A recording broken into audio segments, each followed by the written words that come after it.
الله تعالى وبركاته اللهم صل على سيدنا Muhammad wa ala alihi wa sahbihi wa sallam taslima.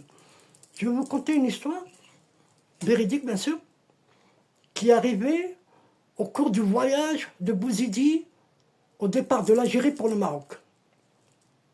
Dans sa jeunesse, si Mohammed Bouzidi ressentit un appel intérieur qu'aucune force terrestre ne pouvait arrêter.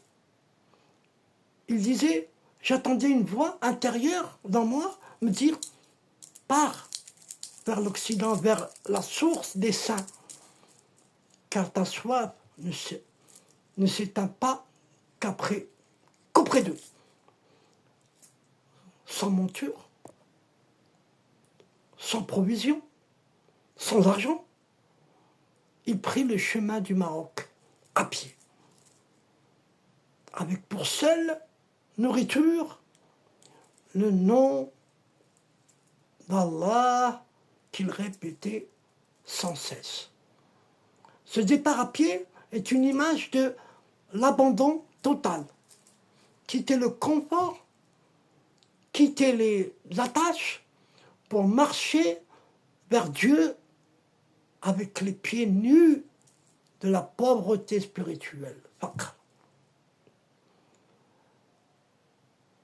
On rapporte qu'il traversa des plaines brûlantes et des villages étrangers où parfois personne ne lui donnait à manger.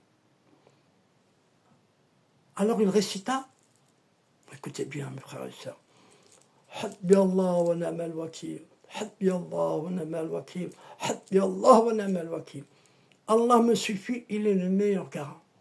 Un jour, il était affamé, il s'assit sous un arbre, il se mit à l'ombre et il s'endormit en pleurant. À son réveil, il trouva devant lui un pain encore chaud et de l'eau fraîche.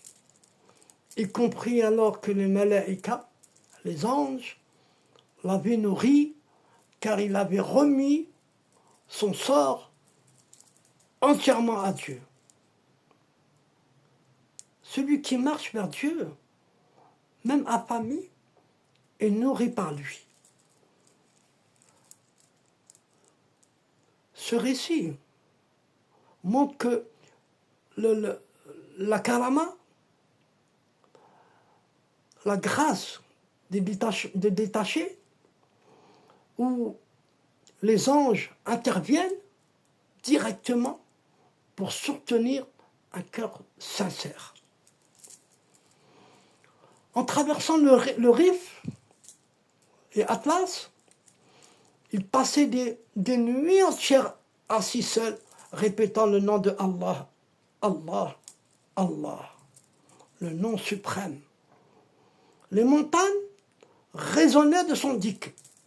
Les bergers disaient avoir entendu, écoutez bien, des voix invisibles répondre à son invocation. Les montagnes, témoins de son dhikr, devinrent ses compagnons spirituels.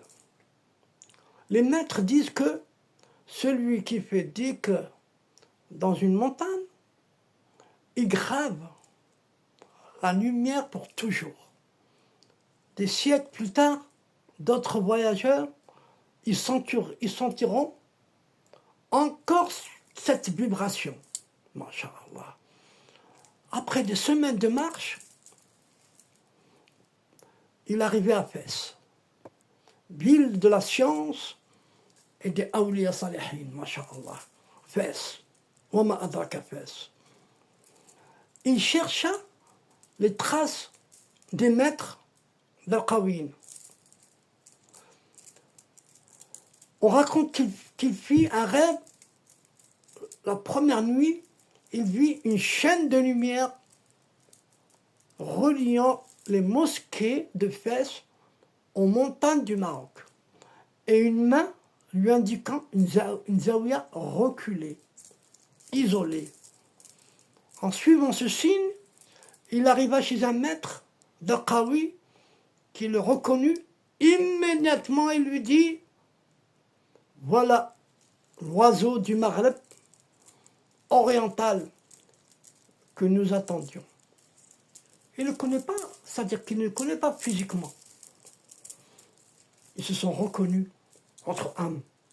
Ils se connaissent avant qu'ils se voient. Al-Bouzidi reçut là l'ouverture spirituelle. Sa marche à pied était miroir de l'itinéraire intérieur. Plus il avançait dans la fatigue du corps, plus son âme s'élevait dans la lumière. Masha'Allah, Allah barak, Masha'Allah, Masha'Allah, Assalamu alaikum. Suivez-moi, Inch'Allah, suivez-moi mes vidéos, Inch'Allah. Après, il y aura un cadeau, Masha'Allah. Assalamu alaikum wa rahmatullahi wa barakatuh.